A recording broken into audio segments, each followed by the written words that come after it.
Family Bible స్టడీకి వచ్చినటువంటి పెద్దలందరికీ కూడా ఈ ఆదివార దినం, ఈ పునరుత్థాన దినమున ఈ జూమ్ మీటింగులో మరొకసారి ప్రార్థనాపూర్వకంగా మరి కవితతో పాటు మరి దేవుని వాక్యాన్ని పంచుకునేటటువంటి గొప్ప ధన్యత భాగ్యము దేవుడిచ్చినాడు.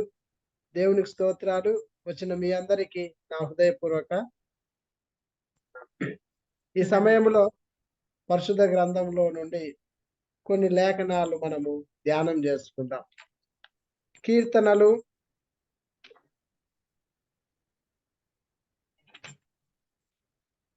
84వ అధ్యాయము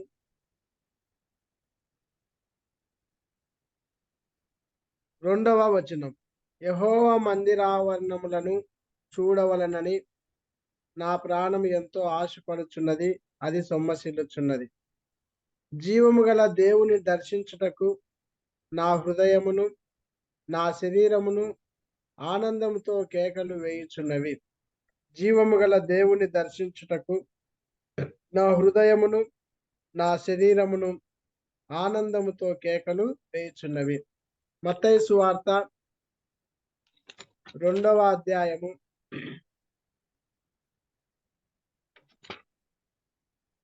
1-2 వచనాలు చదువుకుందాం.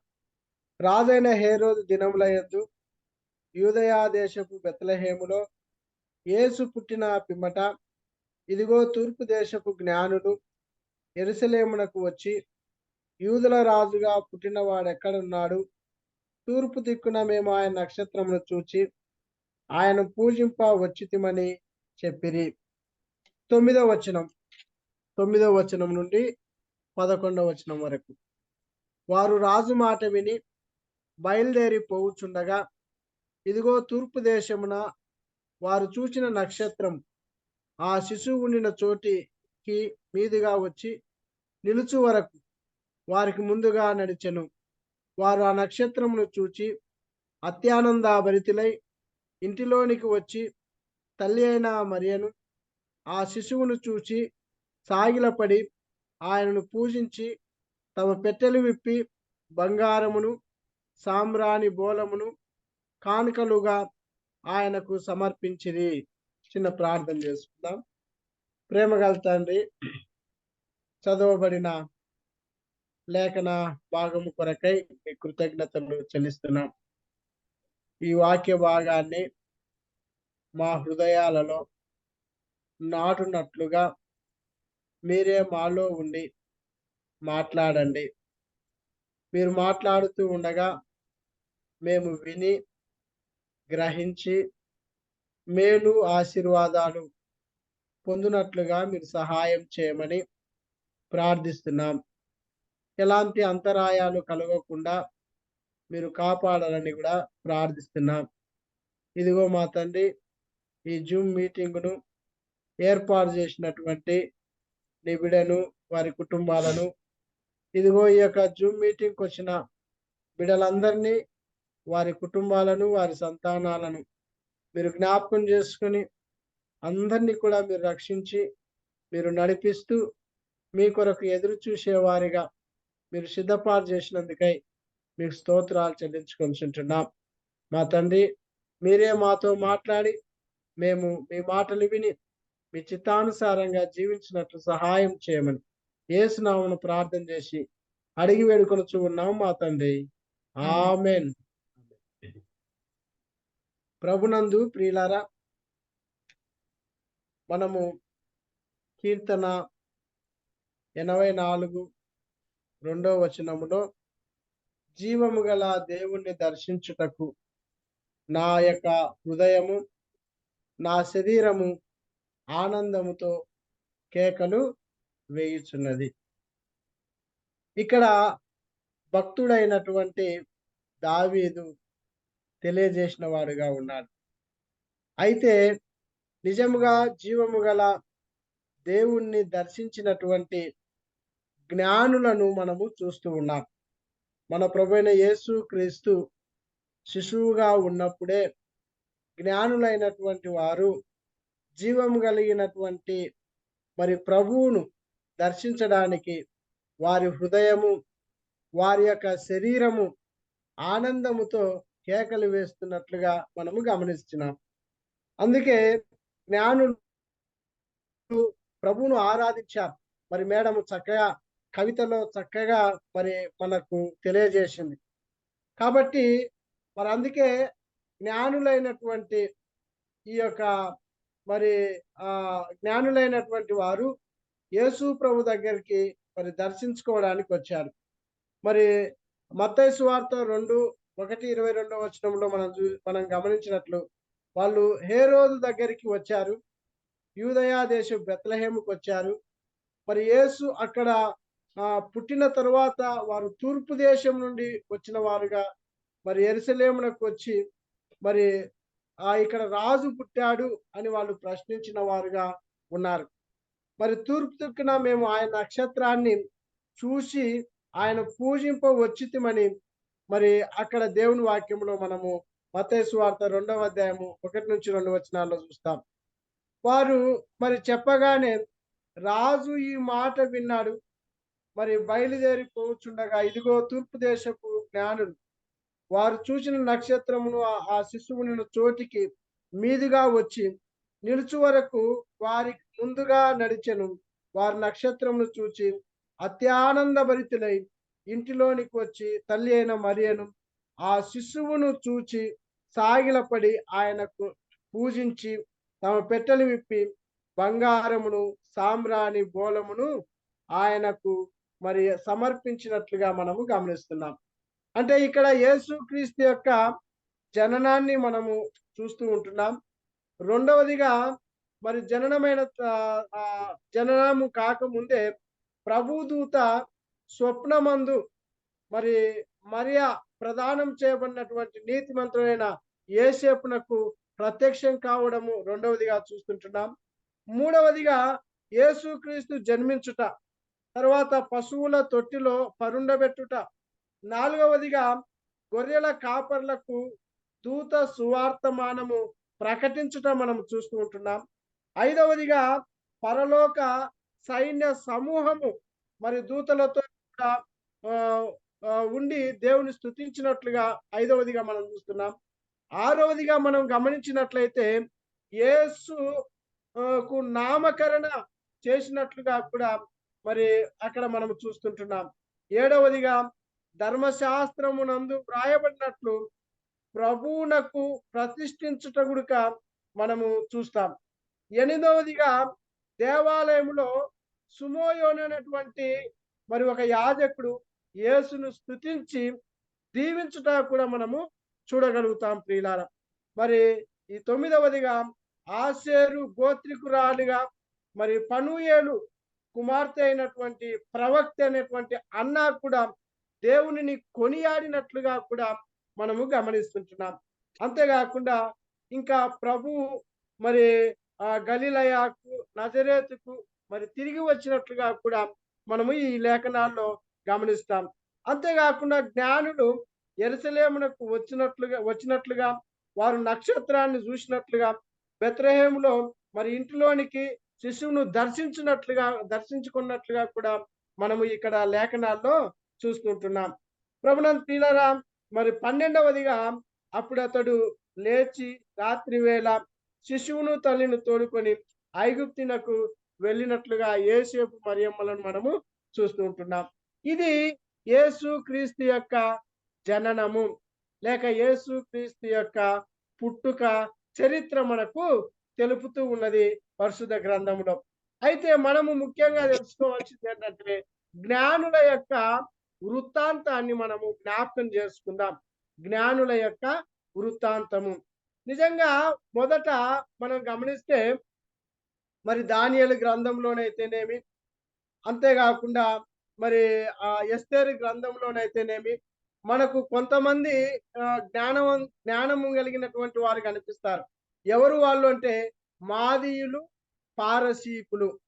ఈ మాదీయులు పారసీకులు ఎలాగుండేవారంటే ఎస్తేరు గ్రంథంలో కానీ మరి ఈ దానియేలు గ్రంథంలో కానీ ఎలాగున్నారంటే వీళ్ళు సహపరిపాలకులుగా, అంటే వాళ్ళు కలిసి పరిపాలన చేసినటువంటి వారుగా ఉన్నారు. మరి సమిష్టి పరిపాలన నిర్వర్తించినటువంటి వారుగా కూడా వాళ్ళున్నారు. అంతేగాకుండా ఈ యొక్క పారసీకులు, ఈ యొక్క మాదీయులు వాళ్ళిద్దరూ సమిష్టిగా కలిసి భోజనాలు కూడా చేసినటువంటి వారుగా, మరి ద్రాక్షారసం త్రాగినటువంటి వారుగా కూడా మనం గమనిస్తూ ఉంటున్నాం. అంతేగాకుండా ఈ పారసీకులు, ఈ మాదీయులు అనేటటువంటి వారు మరి ప్రథమ పీఠాల మీద కూర్చున్నటువంటి వారుగా కూడా ఎస్తేరు గ్రంథము 1:15 వచనములో, దానియేలు 6వ అధ్యాయము 8వ వచనంలో కూడా మనము గమనిస్తాం ప్రియులారా. అయితే ఇది మనము ఒకసారి ఆలోచన చేస్తే తదంతరము ఏం జరిగింది అంటే మాదీయులు అనేటటువంటి వారు జ్ఞానులైనటువంటి వారు చాలా స్వార్థపరులుగా ఉండేవారు. ఈ స్వార్థపరులుగా ఉండి మరి పారసీకులను అణిచివేసి ఆ రాజ్యమును, అధికారమును తామే అనుభవించాలన్నటువంటి ప్రయత్నంలో వాళ్ళు పూర్తిగా విఫలమైపోయిన వారుగా ఉన్నారు. గమనించండి. నిజంగా ఈ యొక్క మాదీయులు అనేటటువంటి వారు పారసీకులను బొత్తిగా అణిచివేయాలనుకున్నారు. అంతేగాకుండా వాళ్ళ మీద అధికారం చెలాయించాలని, వాళ్ళ మీద పెత్తనము చెలాయించాలన్నటువంటి ఆలోచన కలిగి ప్రయత్నం చేసినారు గానీ, ఆ విషయంలో ఈ యొక్క మాదీయులు విఫలమైపోయిన వారుగా ఉన్నారు. పారసీకుల మీద విఫలమైపోయినటువంటి వారుగా ఉన్నారు ప్రియులారా.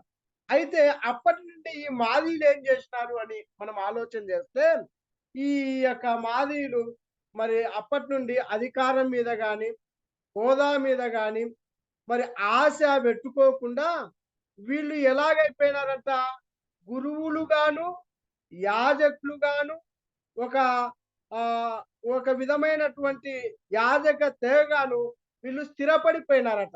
ఇంక మనము పారసీకుల మీద అధికారం జేయడం గాని, పారసీకుల మీద మనము పెత్తనం జేయడం గాని మనకు వద్దు. మనము పారసీకులకు మనము గురువులుగా ఉందాము. వాళ్ళకు యాజకులుగా మనం ఉందాము అన్నటువంటి ఆలోచనకొచ్చి వాళ్ళు స్థిరపడిపోయినటువంటి వారుగా ఉన్నారు.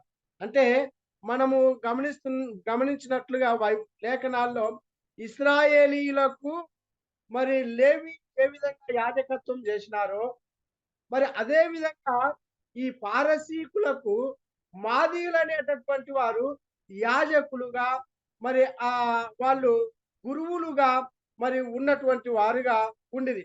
అంటే మరి గురువులుగా నుండి మరి యాజక ధర్మాలను వారు నిర్వర్తించినటువంటి వారుగా ఉన్నారని చరిత్ర చెప్తూ ఉన్నది. చరిత్ర చెప్తూ ఉన్నది పిల్లారా. అంటే వీళ్ళను మాగీగు అనేటటువంటి విధంగా పిలువబడినటువంటి వారు మాగీగు. అంటే ప్రభునందు పిల్లారా, నిజంగా ఈ యొక్క మాదీయులు ఎలాంటి వారంటే చాలా జ్ఞానం కలిగిన వారు. అంతేగాకుండా మంచివారిగా మారిపోయినారట. మరి పరిశుద్ధులుగా మారిపోయినారట వీళ్ళు మాదీయులు. అంటే నిరంతరం వీళ్ళు చేసే పనేందంటే సత్యాన్వేషణ చేసేవాళ్ళట. అంటే సత్యము ఏంది? ఎక్కడ? అనేటువంటి అన్వేషణ చేసేవాళ్ళంట. వీళ్ళు భగోళ ఆహ్, భౌగోళిక శాస్త్రమందును, జ్యోతిష శాస్త్రమందును, వేదాంత శాస్త్రమందును, వైద్య శాస్త్రమందును, జీవ శాస్త్రమందును మంచి ప్రవీణులంట వీళ్ళు. చాలా పండితులంట ఈ మాదీయులు. ప్రభునందు ప్రియులారా, ఇది చరిత్ర మనకు తెలుపుతూ ఉన్నది ప్రియులారా. అయితే ఇక్కడ మనం గమనిస్తే ఇంకొకళ్ళు కూడక మనకు కనిపిస్తారు. ఎవరు అంటే మరి కల్దీయులు అనేటటువంటి వారు. ఈ కల్దీయులు మరి ఖగోళ శాస్త్రమును నమ్మేటటువంటి వారట. అంటే ఈ ఈ జ్ఞానుల గురించి మనం ఆలోచన చేసినప్పుడు ఈ పారసీకులు, ఈ మాదీయులు, ఈ యొక్క కల్దీయులు అనేటటువంటి వారు మరి చాలా జ్ఞానవంతులు, చాలా జ్ఞానం కలిగినటువంటి వారు. వీళ్ళు సత్యాన్వేషణ చేసేవాళ్ళు. వీళ్ళు మరి ఆహ్, ఖగోళ శాస్త్రము, జ్యోతిష్ శాస్త్రము, వేదాంత శాస్త్రాలను బాగా అభ్యసించే లేకపోతే బాగా మరి చదివేవాళ్ళు, తెలుసుకునేటటువంటి వాళ్ళు అని ఇక్కడ మనము గమనిస్తున్నాం ప్రియులారా. కాబట్టి మరి ఈ విధంగా మనం ఆలోచన చేస్తే వివిధ దేశములకు, జాతులకు చెందినటువంటి వారై ఉండొచ్చు జ్ఞానులు అనేది మరి బైబిల్ పండితులు చెప్తూ ఉన్నారు. అంటే జ్ఞానులు ఆయా దేశాలకు చెందినటువంటి వారు, వివిధ దేశాలకు చెందినటువంటి వారు. వాళ్ళు మాదీయులై ఉండొచ్చునేమో, లేకపోతే కల్దీయులై ఉండొచ్చునేమో అన్నటువంటి ఆలోచన బైబిల్ పండితులు చెప్తూ ఉన్నారు ప్రియులారా. అందుకే ఈ మనము లేఖనాల్లో మత్తయి సువార్త 2వ అధ్యాయము 1, 2 వచనాల్లో ఏమని వ్రాయబడిందంటే, బెత్లెహేములో యేసు పుట్టిన పిమ్మట ఇదిగో తూర్పు దేశపు జ్ఞానులు యెరూషలేమునకు వచ్చి యూదుల రాజుగా పుట్టినవాడెక్కడనున్నాడు? తూర్పు దిక్కున మేము ఆయన నక్షత్రమును చూచి ఆయన పూజింప వచ్చితిమని చెప్పిరి అనేది మనం చూస్తున్నాం. అంటే తూర్పు దేశపు జ్ఞానులు తూర్పు దిక్కున ఆయన నక్షత్రమును చూచిరి అనేది మనం చూస్తున్నాం. అంటే ఆకాశమందు ఒక కొత్త నక్షత్రము ఉదయించినచో దేవుడు ప్రస్తుత మందలి ప్రమాణ క్రమమును మార్చి ఒక నూతనమైనటువంటి కార్యమును మరి అనుగ్రహించును అనేది దీని యొక్క బోధ. అంటే వీళ్ళు మాదీయులు కావచ్చు, లేక కల్దీయ జాతికి చెందినటువంటి వారు కావచ్చు జ్ఞానులు. మరి వీరి యొక్క ఆలోచన ఏందంటే, ఆకాశములో ఒక నక్షత్రము అంటే ఎన్నో నక్షత్రాలు ఉన్నాయి. ఆ నక్షత్రాలు కాకుండా మరొక నక్షత్రము ఉదయిస్తుంది. ఆ ఉదయించినప్పుడు దేవుడు ఇప్పుడున్న క్రమాన్ని మార్చివేసి ఒక కొత్త క్రమాన్ని ఏర్పరుస్తాడు. ఆ కొత్త క్రమం ప్రకారము మరి ఆ రాజు చేస్తాడు అనేది వీరి యొక్క బోధ ప్రియులారా. వీరి యొక్క బోధ. అందుకు ఒక రాజు జన్మించును. మరి ఆ రాజు యూదుల రాజు ఎట్లనగా వారు నక్షత్రమును తూర్పు దిక్కున యూదా దేశములో చూచిరి అనేది వాళ్ళ యొక్క అభిప్రాయం. వారి యొక్క అభిప్రాయం. అసలు ఈ యొక్క జ్ఞానులు అనేటటువంటి వారు ఏ విధంగా తయారైనారు?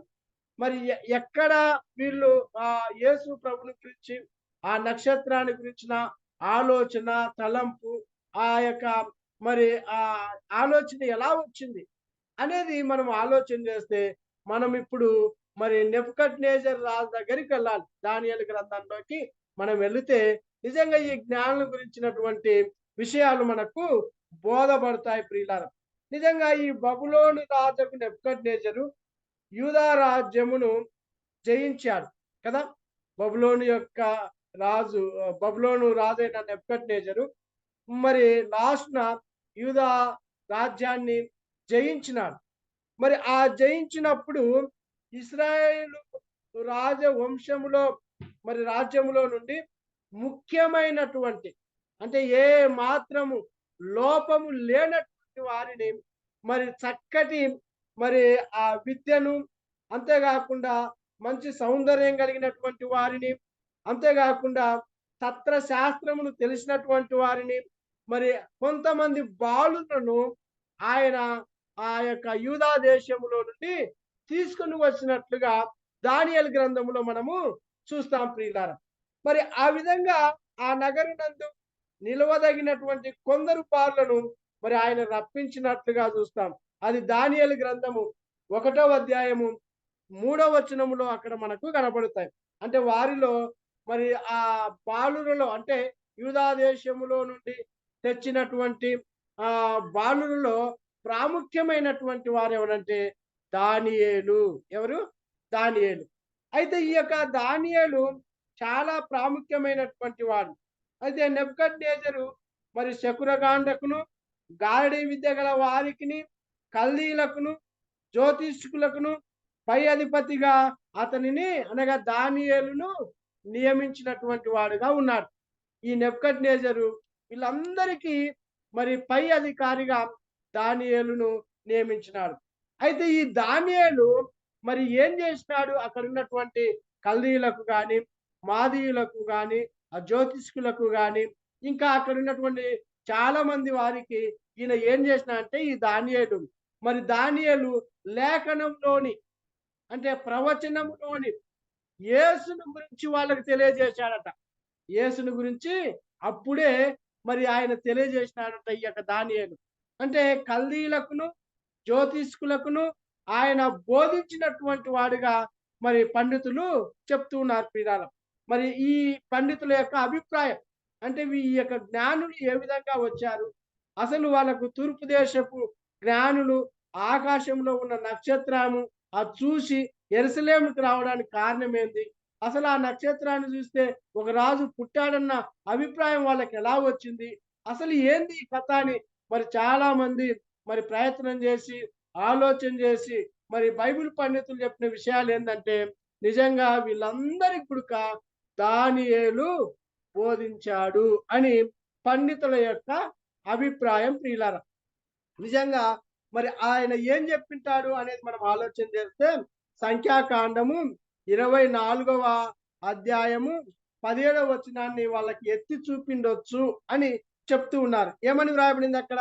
సంఖ్యాకాండము 24వ అధ్యాయము 17వ వచనంలో మనం చూస్తే, నక్షత్రము యాకోబులో ఉదయించును, రాజదండము ఇశ్రాయేలులో నుండి లేచును అని వ్రాయబడింది అక్కడ. అంటే ఈ లేఖనాన్ని లేక ఈ యొక్క ప్రవచనాన్ని ఈ దానియేలు ఆ జ్ఞానులకు ఎత్తి చెప్పిన వాడుగా ఉన్నాడు. ఎక్కడి నుండి వస్తుందనుకోండి నక్షత్రం? యాకోబులో నుండి ఉదయించును. నక్షత్రం యాకోబులో ఉదయించును. రాజదండము ఇశ్రాయేలులో ఉంటే లేస్తూ ఉంది. రాజు ఎప్పుడు శాశ్వతంగా ఏలేటటువంటి రాజు, శాశ్వతమైనటువంటి రాజు మరి ఈ యొక్క ఇశ్రాయేలులో నుండే ఆయన లేచును అనే ప్రవచనాన్ని మరి వాళ్ళకి చెప్పి ఉండవచ్చు అని కూడా వాళ్ళు చెప్తున్నారు. ఇంకా 19వ వచనంలో ఇంకా సంఖ్యాకాండం 24:19వ వచనంలో చూస్తే, యాకోబు సంతానమును యాకోబు సంతానమున ఏలిక పుట్టును అని అక్కడ వ్రాయబడింది. యాకోబు సంతానమున ఏలిక అంటే ఏలేవాడు, పరిపాలించేటటువంటి వాడు.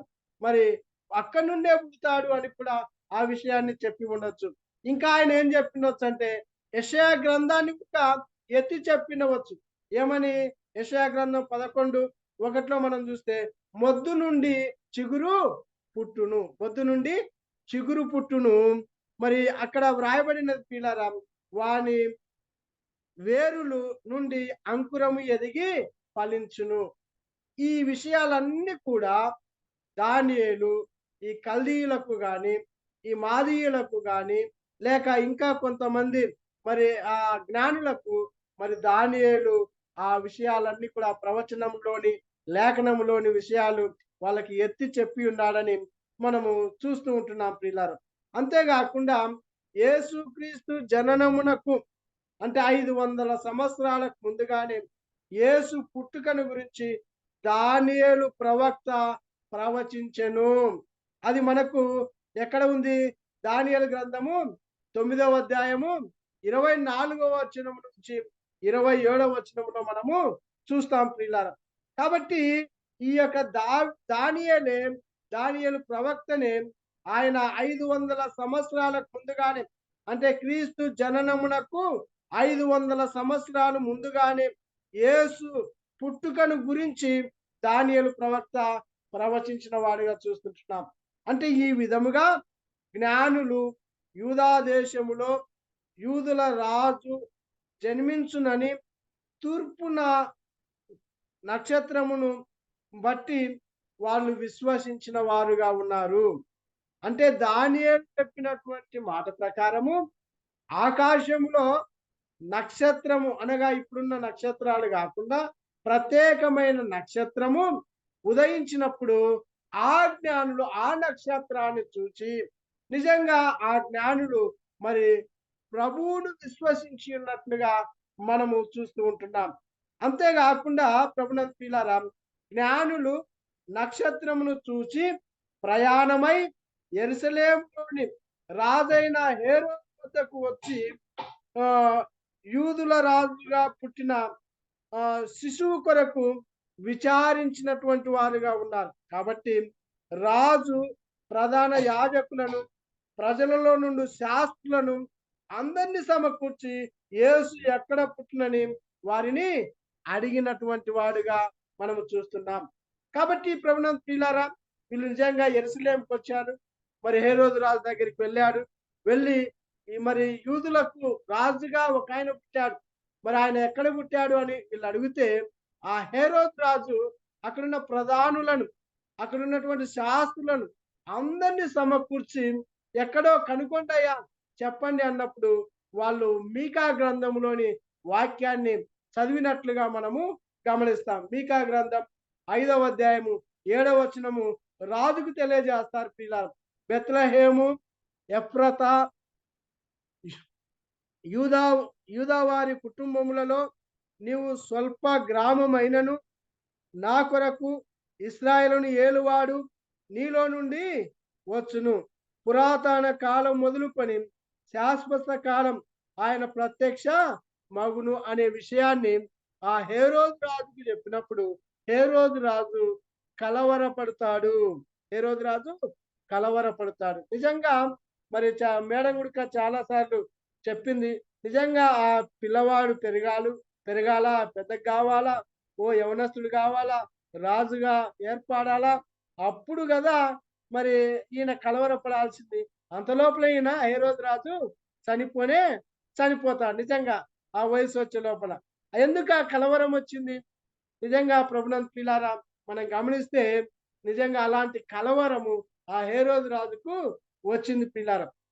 ఈ విధంగా మరి ఆ లేఖనాన్ని వాళ్ళు ఆ ప్రధాన యాజకులైతేనేమి, పెద్దలైతేనేమి, శాస్త్రులైతేనేమి ఈ హేరోదు రాజుకు చెప్పినట్లుగా మనము చూస్తాం. అంటే లేఖనమును పరిశీలించి వారు బెత్లెహేములో యూదుల రాజు జన్మించునని చెప్పగా వారు వెళ్ళి ఆ శిశువు విషయమే జాగ్రత్తగా విచారించి తెలుసుకొనగానే నేను వచ్చి ఆయనను పూజించినట్లు నాకు వర్తమానము తెండని చెప్పిన వారిని బెత్లెహేమునకు పంపెను. ఇది మత్తయి సువార్త 2వ అధ్యాయం 8వ వచనంలో మనము చూస్తాం ప్రియులారా.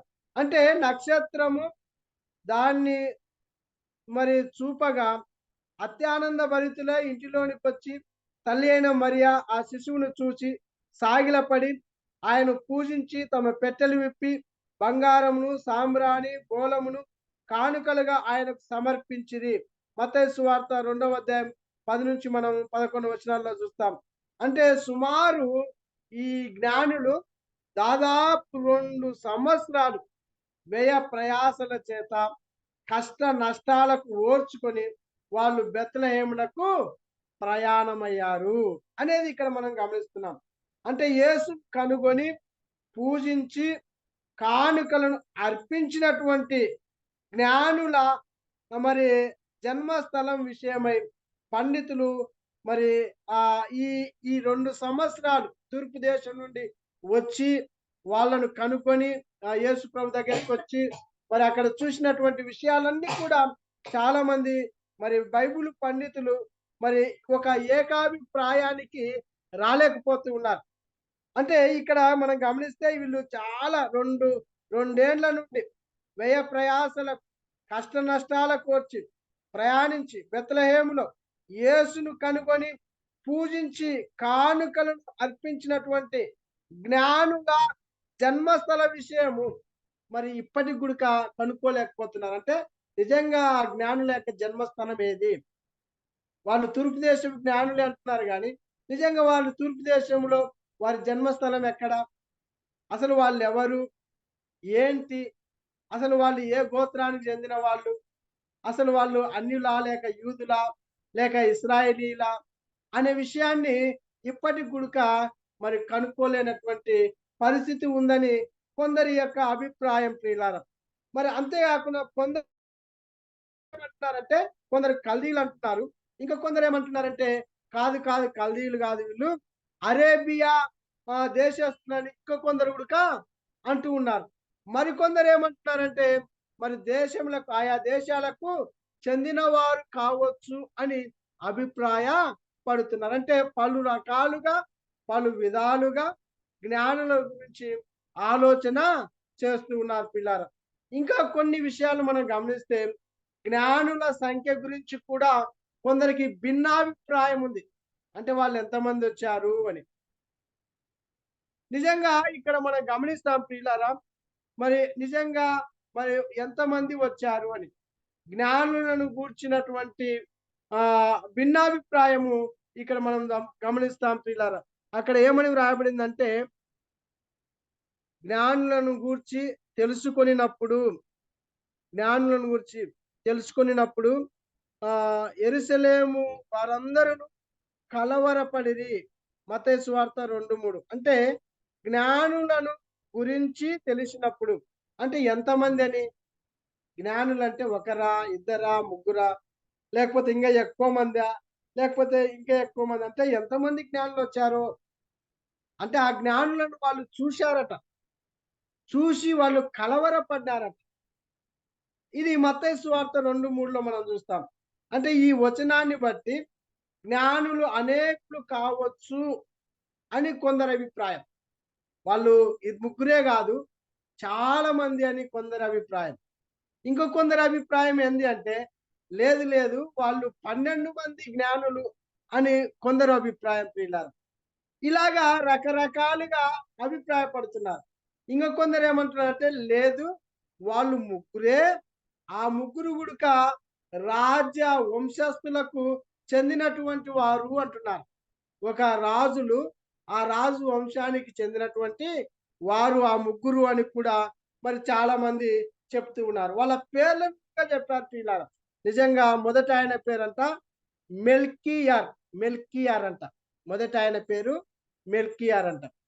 అంటే ఈ మెల్కీయార్ అనేటటువంటి ఆయన, మరి రెండో ఆయన పేరు కాస్పర్. రెండో ఆయన పేరు కాస్పర్ అట. మూడో ఆయన పేరు బెల్తాసర్. బెల్తాసర్ అట. అని ఎక్కువ మంది ఒప్పుకొనుచున్నారు. అంటే ఈ ముగ్గురు రాజ్య వంశానికి చెందినవారు. వీళ్ళ ముగ్గురు పేర్లు కూడా చెప్పారు. ఇవి చాలా మంది, ఎక్కువ మంది ఒప్పుకొనుచున్నట్లుగా మనం చూస్తున్నాం. ఈ మొదటి ఆయన మెల్కియార్ అనేటటువంటి ఆయన ముందుసలంట. అంటే చాలా ముసలివాడు, చాలా వృద్ధుడట. అంతేకాకుండా బాగా నెరసిన వెంట్రుకలు ఎక్కువగా ఉండేవట. అంతేకాకుండా మరి బాగా వెంట్రుకలకు పెరిగినటువంటి గడ్డం కలిగినటువంటి వాడుగా ఉండేవాడట. మరి అని ఆయన కొందరు చెప్తున్నారు. అందుకే ఆయన యేసును మరి రాజుగా వర్ణించి, ఆ రాజుకు తగిన విధంగా బంగారాన్ని అర్పణగా తెచ్చినటువంటి వాడుగా ఉన్నాడు. కాబట్టి ఈ యొక్క మెల్కియర్ అనేటటువంటి వాడు ముందుసలి, నెరసిన వెంట్రుకలు గలవాడు, బాగా వెంట్రుకలు పెరిగి గడ్డము కలిగినటువంటి వాడు. యేసు రాజు అన్న దానికి సూచనగా అతడు బంగారాన్ని సమర్పించినటువంటి వాడుగా ఉన్నాడు అని మరి కొందరు తెలియజేస్తున్నారు. రెండవ ఆయన పేరేం పేరు? కాస్పర్. అంటే ఇతడు చాలా చిన్నవాడు, మరి గడ్డము లేనటువంటి వాడు, ఎర్రని ముఖము, కవలికలు కలిగినటువంటి వాడు. కాబట్టి అతడు సాంబ్రాణి సమర్పించను, మంచి వాసన అంటే ప్రార్థనకు గుర్తు అని. మరి నోవాహు జలప్రలయము నుండి కాపాడబడిన తరువాత మళ్ళా 6 నెలల కనబడినప్పుడు ఆ ఓడలో నుండి కిందికి వచ్చి మరి నోవాహు ఒక బలిపీఠం కట్టి ఆ బలిపీఠం మీద ఒక అర్పణ అర్పిస్తాడు. ఆ అర్పణ ఎంతో సువాసన కలిగినదిగా ఉన్నది.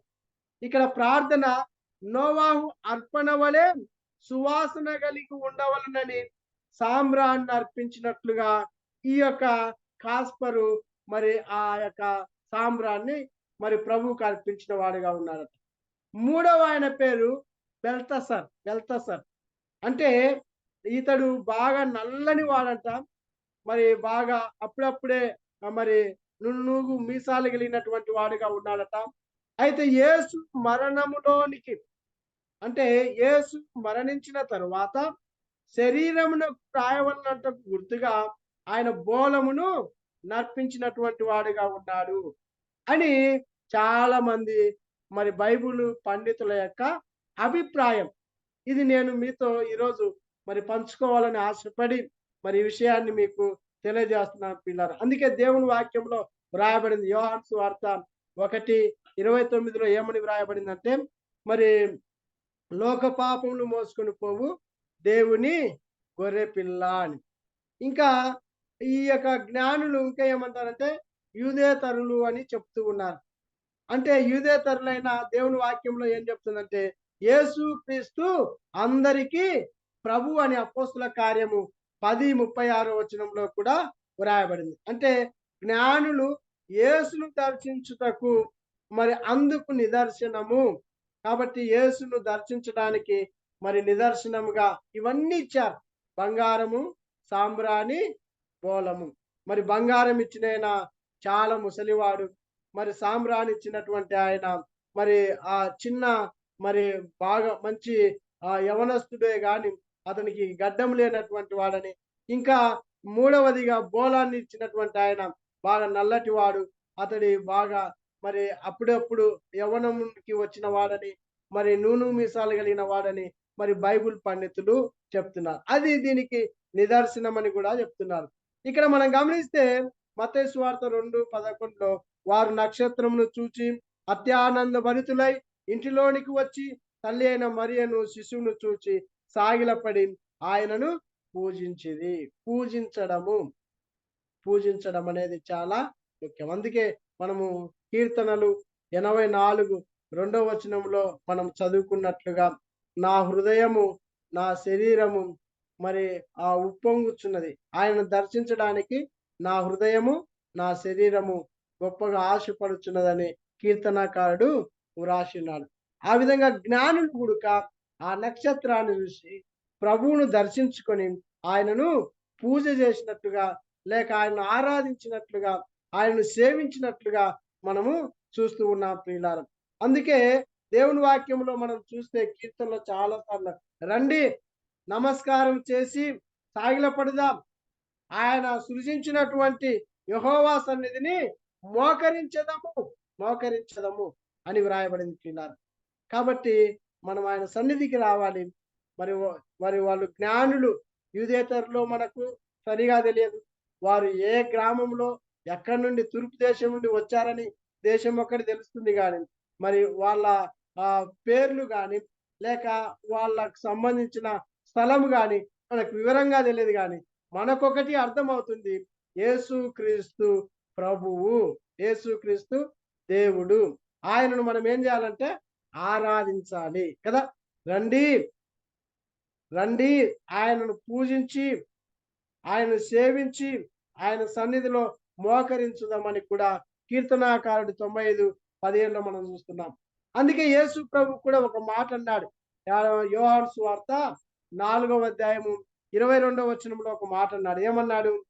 ప్రభునందు ప్రియులారా, ఇక్కడ మనం గమనిస్తే మేము మాకు తెలిసిన దాన్ని ఆరాధిస్తున్నాము, రక్షణ యూదులలో నుండే కలుగుచున్నది అన్నాడు. తెలిసినటువంటి దానిని మేము ఆరాధించుచున్నామని సమరయ స్త్రీతో ప్రభువైన యేసుక్రీస్తు తెలియజేశాడు. కాబట్టి మనకు ప్రభు తెలిసినాడు. ఆయనే నిజంగా ప్రభు అయినాడు. ఆయన గొప్ప రక్షకుడై ఉన్నాడు.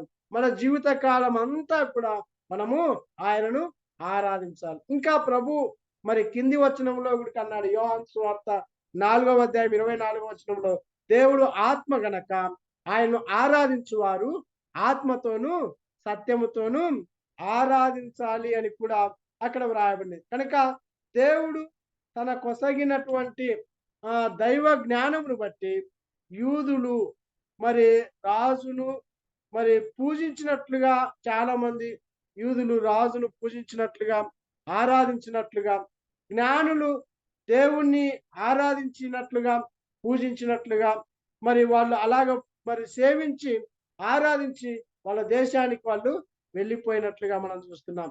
అయితే ఇప్పుడు మనం ఉన్న చోటనే ఆయనను స్తుతించడం, ఆయన ఆరాధించడం, ఆయనను గణపరచడం అనేది చాలా ప్రాముఖ్యమైన విషయము అనేది ఇందులో మరి దేవుని వాక్యం మనకు తెలియజేస్తూ ఉన్నది.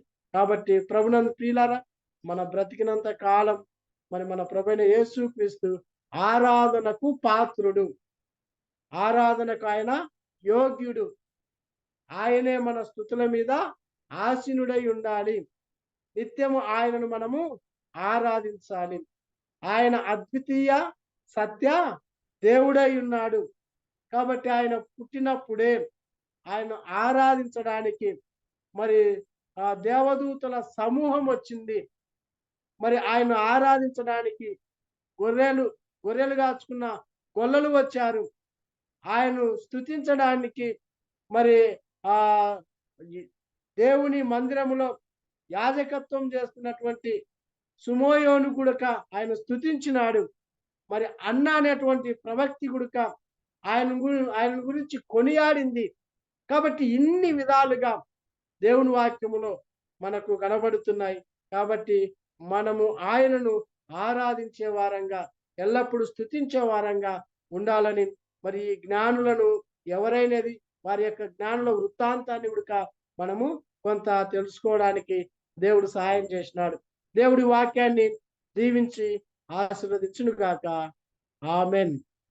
అందరికీ వందనాలు మేడం. వందనాలు సార్.